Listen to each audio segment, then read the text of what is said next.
Tapi kawan-kawan tahu nggak? Di luar ini semua, sebenarnya ada satu rahasia umum yang hanya segelintir orang tahu, meskipun sempat dipublish juga ke media. Kenapa Stone Island ingin berkolaborasi dengan streetwear?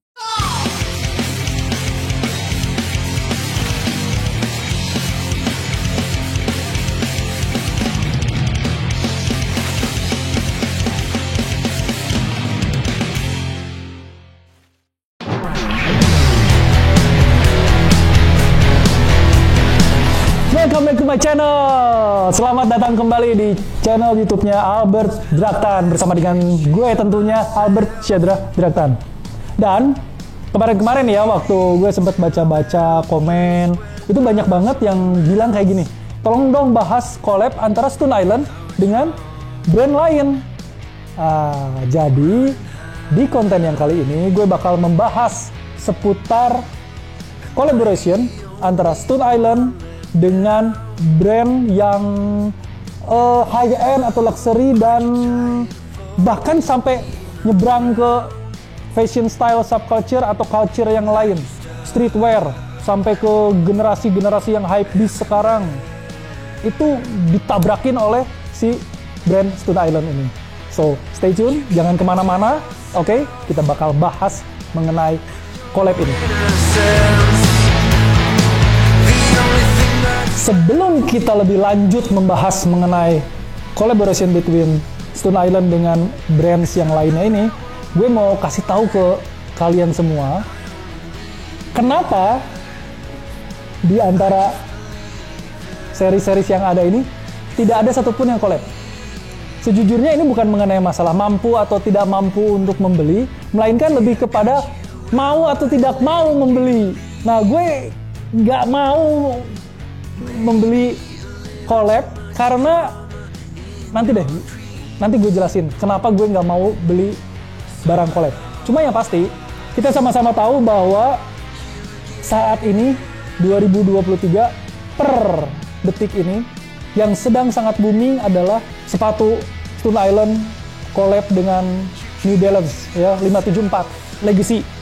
Dulu juga sebenarnya pernah itu 577. Itu ada dua colorways saat itu. Nah, yang sekarang lagi hype ini dengan New Balance. Ini memang sengaja oleh Stone Island dibuat lebih ke arah football supporter ya, karena memang di beberapa website juga mereka menyebutkan dua kata ini, football supporter. Namun, tahukah kita semua bahwa sebenarnya pada tahun 2014 Stone Island pernah membuat satu terobosan gila dengan membuat satu collab dengan brand yang sangat nggak ada hubungannya dengan brand Eropa. Ini streetwear, US fashion style, Supreme. Dan saat itu sempat ramai banget di antara para pecinta Stone Island di seluruh dunia. Terjadi pro dan kontra, ada yang bilang nggak apa-apa untuk memperluas marketnya Stone Island ke US, tapi ada juga yang protes di kisaran 2014 itu dan 2015 karena tidak suka dengan Stone Island yang menghilangkan image eksklusif brandnya dan berkolaborasi dengan brand yang lebih sejuta umat gitu. Kalau misalnya dilihat dari collabnya itu sendiri, sebenarnya udah beberapa kali Stone Island bikin collab ya. Seperti misalkan dengan Nike, saat itu udah beberapa kali, 2 kali kalau nggak salah. Yang terkini itu, yang terbaru itu golf. Kita bisa bayangin lah, si teknologinya Stone Island yang kita bisa bilang teknologinya bagus, itu di-combine dengan Nike yang punya teknologi dry fit. Meskipun juga gue nggak bakal beli, tapi gue akui itu kombinasi dua teknologi yang keren.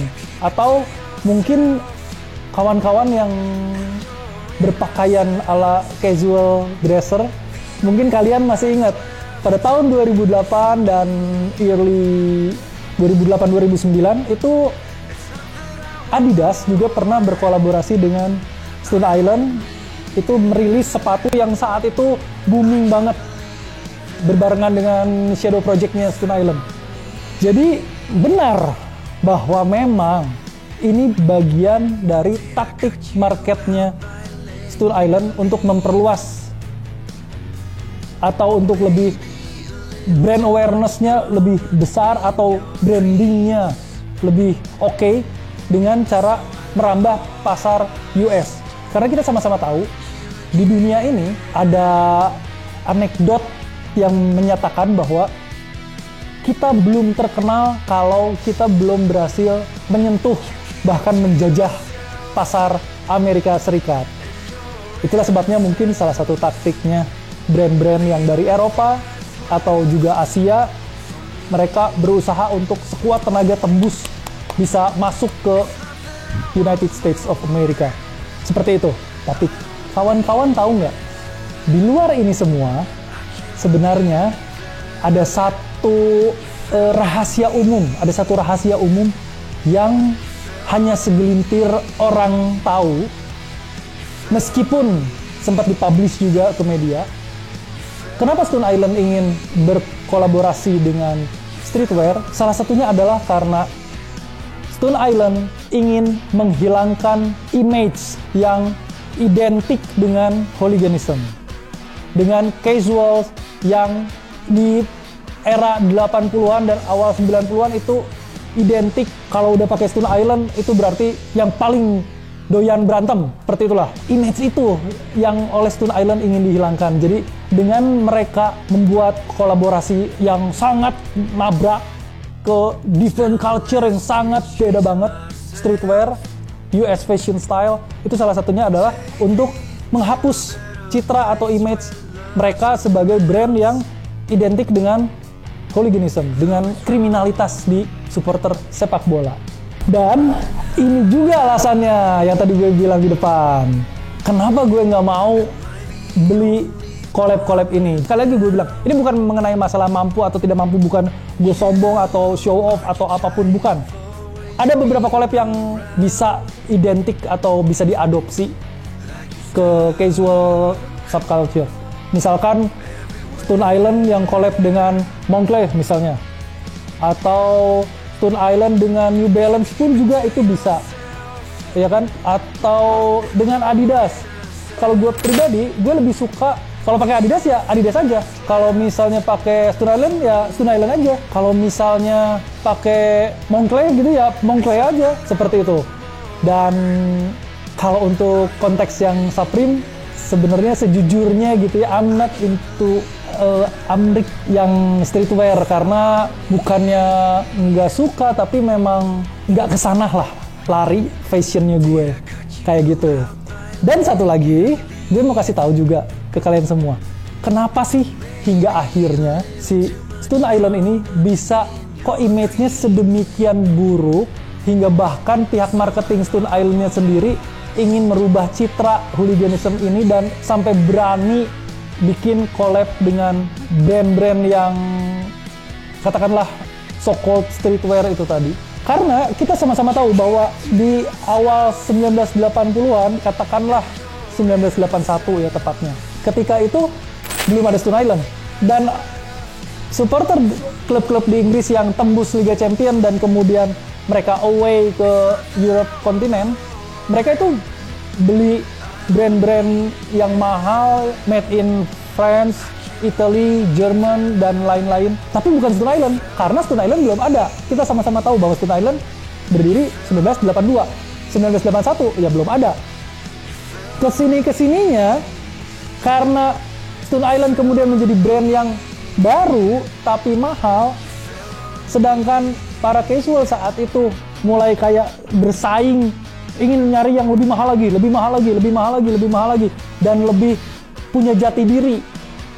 Akhirnya ketemulah mereka dengan satu brand yang punya badge atau patch di lengan kiri, dan ini menjadi semacam kayak jati diri untuk para supporter sepak bola di tahun 80-an saat itu, sehingga mereka berpikir bahwa, terutama saat itu Zulu dari Birmingham City, yang bisa dibilang salah satu pelopornya, salah satu yang pertama bilang bahwa hanya top lad atau hanya top boy yang boleh pakai Stone Island.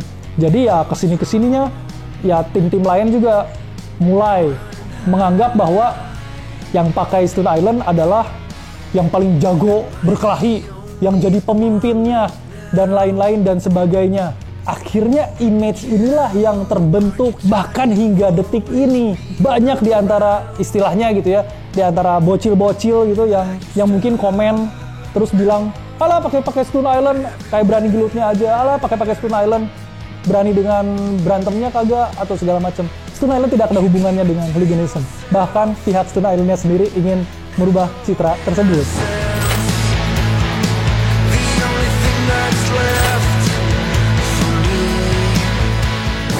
Ya, jadi segini dulu obrolan kita kali ini. Dan buat kalian yang sampai detik ini masih penasaran, ingin tahu gimana cara dapetin Stone Island yang asli, atau istilah kalian ori atau authentic atau genuine atau legit atau apapun lah istilahnya, boleh langsung komen di bawah. Yang ingin dapetin collab atau pengen dapetin dengan harga yang diskon atau lagi promo atau apapun, boleh nanya-nanya lewat komen. Dan jangan lupa seperti biasa, subscribe, like, share, itu penting.